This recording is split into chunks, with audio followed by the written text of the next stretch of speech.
Hello नमस्कार दोस्तों, कैसे हो आप सभी। तो एक बार फिर से हमारे यूट्यूब चैनल पे आपका स्वागत है। तो आज से पहले हमने जैसे 2 टेस्ट किए थे लैब असिस्टेंट के, तो आज इसके टेस्ट नंबर 3 से शुरू करेंगे और आज से रोज़ाना हम इसका टेस्ट करने वाले हैं। तो रोज़ाना आज हमारे 3 टेस्ट हो गए हैं। सुबह हम करंट अफेयर करेंगे, दोपहर को लैब असिस्टेंट का एग्ज़ाम करेंगे और रात को वोमेन सुपरवाइजर का जो राजस्थान जीके का टेस्ट होता है। तो तीनों आपको ज्वाइन कर रहे हैं, ठीक है। तो हर टाइप के क्वेश्चन मिक्स क्वेश्चन लेंगे हम इसमें। तो पहला क्वेश्चन हमारा है कि निम्नलिखित में से किसी अगर भौगोलिक क्षेत्र को अगर उन अनुसूचित क्षेत्र अगर घोषित करना हो तो ये संवैधानिक अधिकार किसके पास होता है। तो ये होता है राष्ट्रपति के पास, ठीक है। किसी भी क्षेत्र भौगोलिक क्षेत्र को अगर अनुसूचित क्षेत्र घोषित करना है तो कौन कर सकता है, राष्ट्रपति कर सकता है। नेक्स्ट है कि संविधान के निम्नलिखित अनुसूचियों में से कौन सी दल बदल विरोधी कानून से संबंधित है। यानी जितनी अनुसूचियां हैं उनमें दल बदल विरोधी कानून से संबंधित अनुसूची कौन सी है, 10वीं अनुसूची है, ठीक है। और क्वेश्चन नंबर 3 कि लोकसभा अध्यक्ष को उसके कार्यकाल की समाप्ति से पूर्व पद से हटाया जा सकता है। अगर लोकसभा का अध्यक्ष है उसका समय का जो कार्यकाल है पूरा होने से पहले अगर हटाना है तो किसके द्वारा, यदि लोकसभा इस आशय का प्रस्ताव अगर पारित कर दे तभी हटाया जा सकता है। बी हो जाएगा राइट आंसर। नेक्स्ट है कि केंद्र व राज्यों के मध्य वित्त का बंटवारा है वो किसके आधार पर होता है। वित्त आयोग की सिफारिश के आधार पर केंद्र सरकार और राज्य सरकार के बीच में वित्त का बंटवारा होता है। बी राइट आंसर हो जाएगा। क्वेश्चन नंबर 5 है कि सरकारिया आयोग का गठन हुआ था समीक्षा करने के लिए। किसकी समीक्षा के लिए, सिंपल भाषा में कहें सरकारी आयोग का गठन क्यों हुआ था, संघ और राज्यों के मध्य संबंधों के लिए किया गया था। डी हो जाएगा राइट आंसर। 6 नंबर है कि ड्रेकसबर्ग पर्वत है वो कहाँ पर है, तो ये है दक्षिणी अफ्रीका में।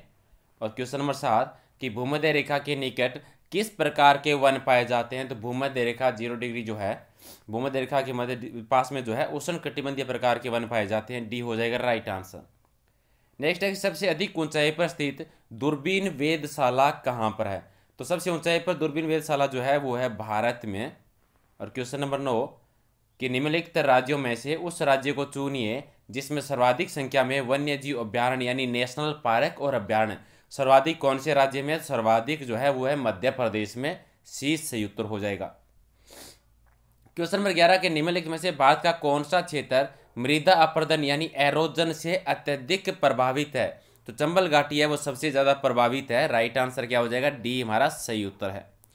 क्वेश्चन नंबर 11 कि निम्नलिखित नदी घाटी परियोजनाओं में से किस एक का लाभ एक से अधिक राज्यों को प्राप्त होता है। ऐसे तो बहुत सारी नदी घाटी परियोजनाएं हैं जो एक से ज़्यादा राज्यों को लाभ होता है, लेकिन यहाँ पर बात करें जो ऑप्शन में 4 दे रखे हैं उनमें चंबल घाटी परियोजना जो है ये हो जाएगा राइट आंसर। पोर्ट ब्लेयर के समीप प्रसिद्ध ब्लेयर प्रवाल भीति है वो किस कारण मृत्यु हो रही है। तो अत्यधिक मत्स्यन के कारण इसकी मृत्यु हो रही है। क्वेश्चन नंबर 13 कि जादूगोड़ा निम्न में से किसके लिए प्रसिद्ध है। तो जादूगोड़ा जो है वो जाना जाता है यूरेनियम के लिए। डी हो जाएगा राइट आंसर। और क्वेश्चन नंबर 14 कि भारत का निम्नलिखित में से कौन सा क्षेत्र उच्च तीव्रता की भूकंपीय मेखला में नहीं आता है। तो उत्तराखंड, कच्छ, हिमाचल पर तीनों आते हैं लेकिन कर्नाटक का पठार नहीं आता। राइट आंसर बी हो जाएगा। 15 नंबर है कि national liberation federation of India किस प्रकार अस्तित्व में आया था। तो कांग्रेस में नरमपंथियों और उग्रवादियों में मतभेद होने के कारण national liberation federation of India का अस्तित्व हुआ था, जन्म हुआ था। नेक्स्ट है कि होम रूल आंदोलन का मुख्य ध्येय क्या था। तो इसका था भारत में ब्रिटिश साम्राज्य के अंदर स्वशासन को प्राप्त करना। क्वेश्चन नंबर 17 कि निम्नलिखित में से कौन सा कथन रंपा विद्रोह के विषय में गलत है। ठीक है, तो पहला है कि ब्रिटिश जंगल नीति के विरुद्ध व गरीब जनजातियों का आंदोलन था, सही है। रामा राजू इसका नेता था, ये भी सही है। और अंग्रेजों के द्वारा रामा राजू के विद्रोह में मारा गया था, ये भी सही है। लेकिन 3 नंबर है वो गलत है। किसको दबाने के लिए अंग्रेजों को सेना का सहारा नहीं लेना पड़ा था, सहारा लेना पड़ा था। सी गलत है, बाकी सारे सही हैं इसके। 18 के निम्नलिखित क्रांतिकारियों में से कौन गोरखपुर जेल में फांसी पर चढ़ाया गया था। तो राम प्रसाद बिस्मिल को गोरखपुर की जेल में फांसी दी गई थी। डी हो जाएगा राइट आंसर।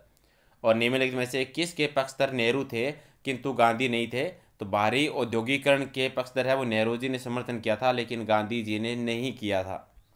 और क्वेश्चन नंबर 20 कि भारत में अंग्रेजों ने प्रथम मदरसा कहाँ पर स्थापित किया गया था। पहला मदरसा स्थापित किया था कोलकाता में। डी हमारा राइट आंसर है। ओके गाइज, तो ये थे 20 क्वेश्चन रोजाना लैब असिस्टेंट एग्जाम के हम जो मॉक टेस्ट सीरीज करने वाले हैं। फिलहाल तो पॉलिटी के, इंडिया जी के सारे क्वेश्चंस किए थे। नेक्स्ट से हम साइंस के ज़्यादा क्वेश्चंस करेंगे, साथ में राजस्थान के और करंट अफेयर के क्वेश्चंस भी करने वाले हैं। तो एक तो सुबह आपका करंट अफेयर कवर हो जाएगा, राजस्थान जीके है वो 9:30 वाले टेस्ट से कवर हो जाएगा। बाकी का जो सिलेबस है आपका वो इस टेस्ट सीरीज में हम कवर कर लेंगे। अगर आपको वीडियो पसंद आया हो तो लाइक कर दीजिए। अगर आप चाहते हो कि रोजाना आप वीडियो ज्वाइन कर सको ऐसे ही, तो आप सब्सक्राइब कर लीजिए, पास का बेल आइकन प्रेस कर दीजिए ताकि जब भी वीडियो आता है तो नोटिफिकेशन मिलता रहे। अगर आपको पीडीएफ चाहिए इसकी और जितने भी वीडियो हैं सबकी पीडीएफ, तो दो जगह से ले सकते हैं आप, या तो टेलीग्राम से या फिर फेसबुक पेज से। दोनों ही जगह आप प्रहलाद सारन सर के नाम से सर्च कर सकते हो। और अगर आपको लिंक नहीं मिल रहा है तो वीडियो के डिस्क्रिप्शन में लिंक दिया हुआ है, वहाँ से आप ले सकते हैं। Okay guys, thank you.